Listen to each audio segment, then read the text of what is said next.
Hey there, I'm Brandon Graham, and thank you for joining us for Largo vNews, your City of Largo video newsletter. We're here to keep you in the know and on the go with programs, events, and news that's important to you. And this special edition of Largo vNews is all about hurricane season. Largo Fire Rescue Deputy Chief Dave Mixson is here to help you prepare, weather the storm, and rebuild after the storm. We should all be in the preparation stage right now. Remember, we want to prepare while the sun is shining. They want to know whether or not they live in an evacuation zone, and then have a plan. If they do live in an evacuation zone, where are they going to go? What routes are they going to take to get out of here? And if not, what things are they going to do to their home, to their surroundings to make them safer during a storm? Another thing people need to do is they need to build an emergency kit. If we do have a severe storm or some type of other disaster, it could be up to 72 hours before help arrives. In that case, we need to have those basic necessities that'll keep us alive and well until that help does arrive. One of the most important things is water. People need a minimum of 1 gallon per person per day of drinkable, non-contaminated water.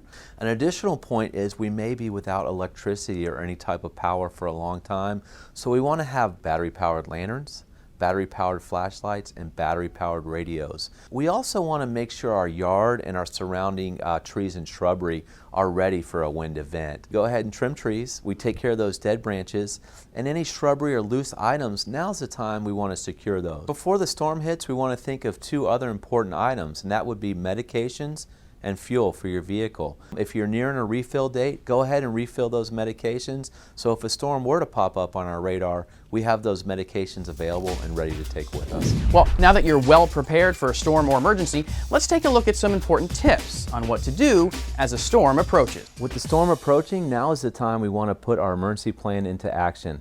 If we have our shutters in place, it's time to put those shutters up. It's time to make sure our doors and windows are secure. It's also time to take any loose items outdoors, such as patio furniture, etc., and move that indoors. Any loose items, any debris in the yard, we're going to clean that up right away and try to secure the outside of our home. The most dangerous aspect, or the #1 cause of hurricane-related fatalities, is in fact storm surge. So the message I would give is if you're in an evacuation zone, do so. Understand that water is very powerful. There's a lot of force behind moving water. When you talk about just tons of water moving, it can move houses off its foundation.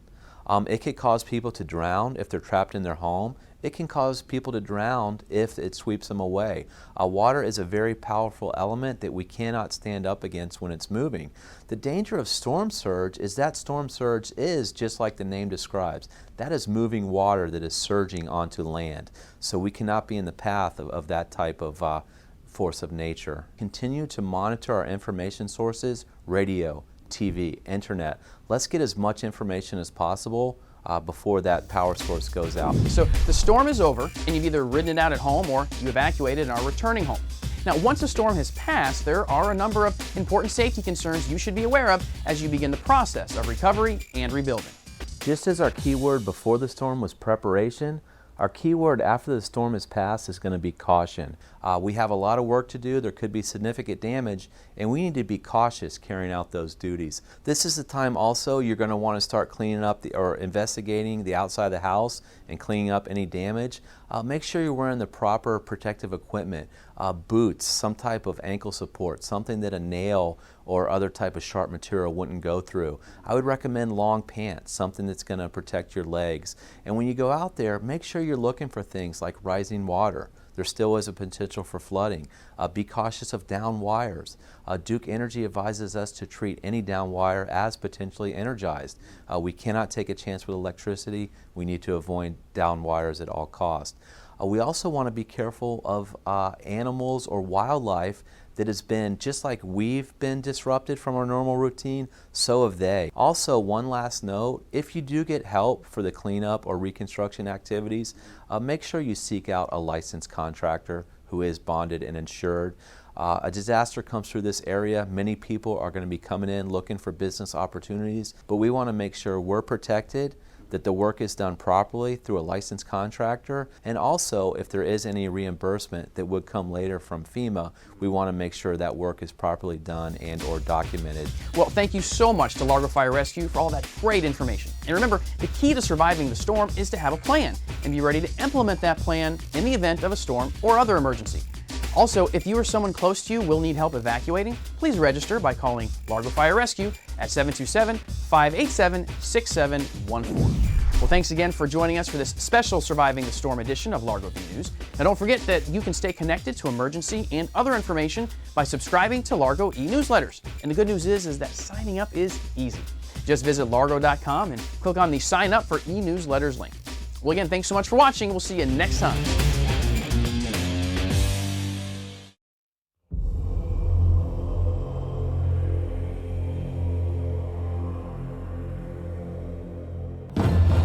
Could this be what your home looks like after the next hurricane strikes? Many people thought a hurricane like Katrina would never really happen. If you had to evacuate, where would your family go? What would you take with you? The time to decide and the time to prepare is now, not when the order is given. Step 1. Get a copy of the Family Disaster Plan. Discuss it with your family members so that everyone knows what to do when the time comes. These free resources are available from the National Weather Service or the American Red Cross websites. Step 2. Put together a supply kit. It should include a supply of water, 1 gallon per person per day, canned and boxed foods that won't spoil, at least a 7-day supply of medications, a first aid kit, flashlights, and special items for infants, the elderly, and family members with any physical limitations. Step 3. Buy a NOAA weather radio, all hazards. It will broadcast warnings, watches, and forecasts 24 hours a day, every day, until a hurricane or other dangerous weather event is gone. Weather radios are sold online or at any store that sells TVs and radios.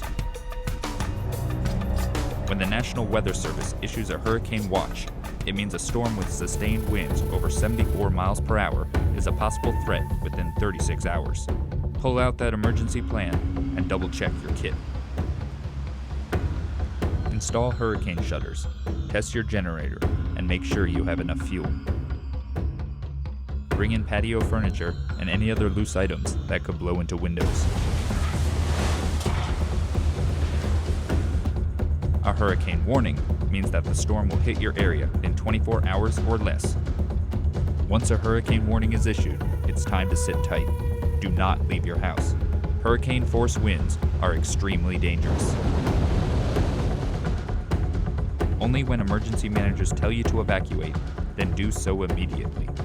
Many people who stayed put during Hurricane Katrina were severely injured or killed. Pack up your pets, medicines, the deed to your home, and other emergency items, and get out.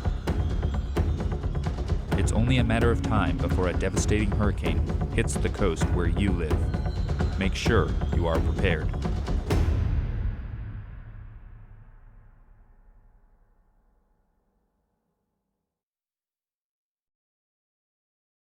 When hurricanes and severe weather threaten Florida, call 511, the Florida Department of Transportation's toll-free traffic information system. In the event of an evacuation or other emergency, 511 will provide you with information on congestion, toll suspensions, and road closures. Visit fl511.com and click on the Emergency Info tab for major detours and updates. Twitter users can get the latest traffic info by following 511 on Twitter. Visit fl511.com, click on the Twitter icon, and check out our 12 Twitter accounts. You can also get traffic updates on your iPhone, iPad, or iPod by downloading our new free mobile app available on iTunes. So buckle up, drive safely, and check 511 for FDOT's real-time traffic information.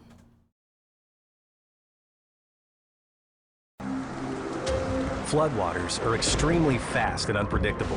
More than half of flood-related deaths are from people drowning when they drive on flooded roads. That looks really bad. We'll be fine. It doesn't look that deep. Our SUV can go anywhere. Most vehicles can be swept away in only 18 inches of water. Just a few more inches will float larger vehicles like an SUV or minivan. Please, make the right decision. Turn around. This message is brought to you by the Susquehanna River Basin Commission.